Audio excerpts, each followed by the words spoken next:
ओम नमः शिवाय। दोस्तों स्वागत है आपका सनातन फैक्ट्स में। दोस्तों आज के वीडियो में हम आपको बताने वाले हैं सर्व मनोवांछित फल देने वाले केदारनाथ ज्योतिर्लिंग के बारे में। जैसा कि हम सभी जानते हैं भारत में 12 ज्योतिर्लिंग है और हमारा जो ये सीरीज चल रहा है वो ज्योतिर्लिंग का सीरीज चल रहा है। तो इस सीरीज को आगे बढ़ाते हुए आज हम जिस ज्योतिर्लिंग के बारे में बात करने वाले हैं उस ज्योतिर्लिंग का नाम केदारनाथ ज्योतिर्लिंग है।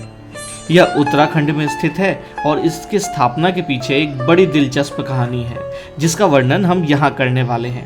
तो ये वीडियो बहुत ही दिलचस्प भी है और बहुत ही इम्पॉर्टेंट भी है, तो इस वीडियो को पूरा देखिएगा और अपने दोस्तों और रिश्तेदारों के साथ शेयर करना बिल्कुल भी मत भूलिएगा। दोस्तों धार्मिक दृष्टि से देखें तो केदारनाथ की बड़ी महिमा है। उत्तराखंड में बद्रीनाथ और केदारनाथ ये दो प्रधान तीर्थ हैं।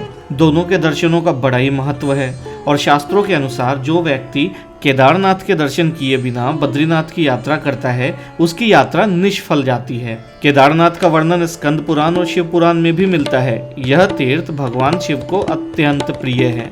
जिस प्रकार कैलाश का महत्व है उसी प्रकार का महत्व शिवजी ने केदार क्षेत्र को भी दिया है। इसके दर्शन और पूजन करने से सभी प्रकार के कष्टों से मुक्ति मिलती है और मनुष्य की समस्त मनोकामनाएं पूर्ण होती है। और सनातन धर्म की आस्था के अनुसार केदारनाथ धाम को ऊर्जा का बहुत बड़ा केंद्र माना गया है। तो अब हम आपको बताते हैं मंदिर के बारे में।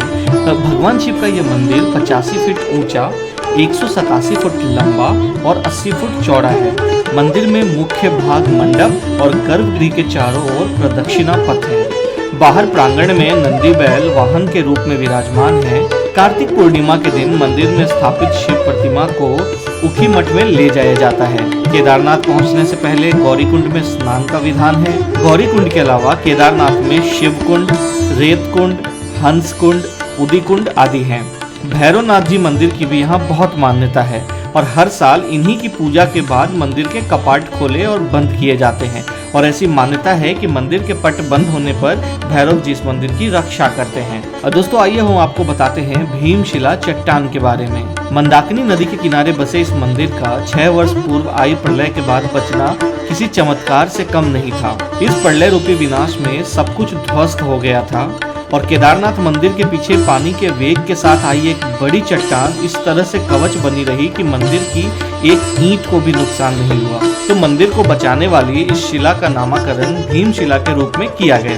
केदारनाथ जाने वाले सभी भक्त इस शिला की पूजा और अर्चना करते हैं और यह शिला मंदिर के परिक्रमा मार्ग के बिल्कुल पीछे है। आइए अब हम आपको बताते हैं कि कैसे की जाती है यहाँ पे भगवान शिव की पूजा। तो दोस्तों इस मंदिर में रोज सुबह भोलेनाथ की पूजा में शिवलिंग को प्राकृतिक रूप से स्नान कराकर शुद्ध घी का लेप लगाया जाता है और उसके बाद धूप दीप से आरती उतारी जाती है।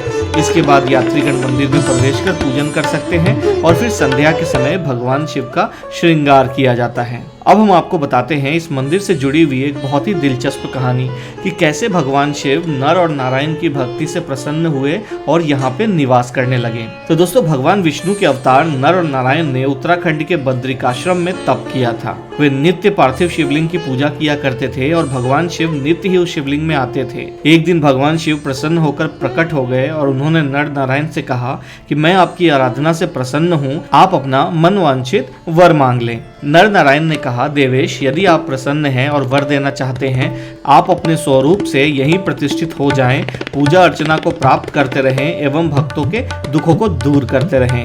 उनके इस प्रकार कहने पर ज्योतिर्लिंग स्वरूप में भगवान शंकर स्वयं केदारनाथ में प्रतिष्ठित हो गए। उसके बाद नर नारायण ने उनकी अर्चना की और उसी समय से वो वहाँ केदारेश्वर के नाम से विख्यात हो गए। केदारेश्वर के दर्शन पूजन से सभी मनोवांछित फल की प्राप्ति होती है।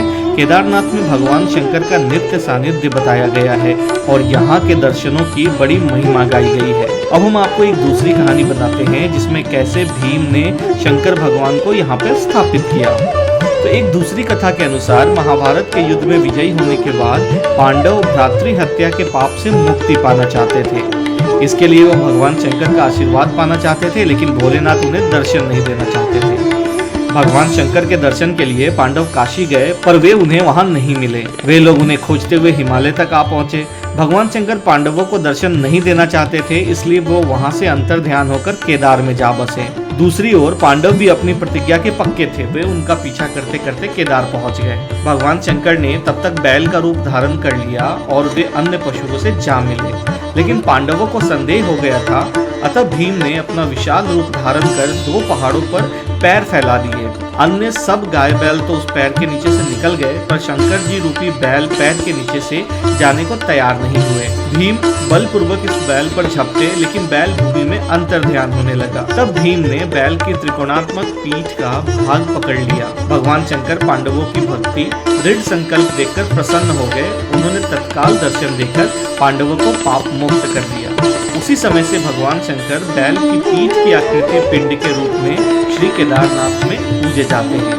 तो दोस्तों, ये थी कहानी केदारनाथ ज्योतिर्लिंग की।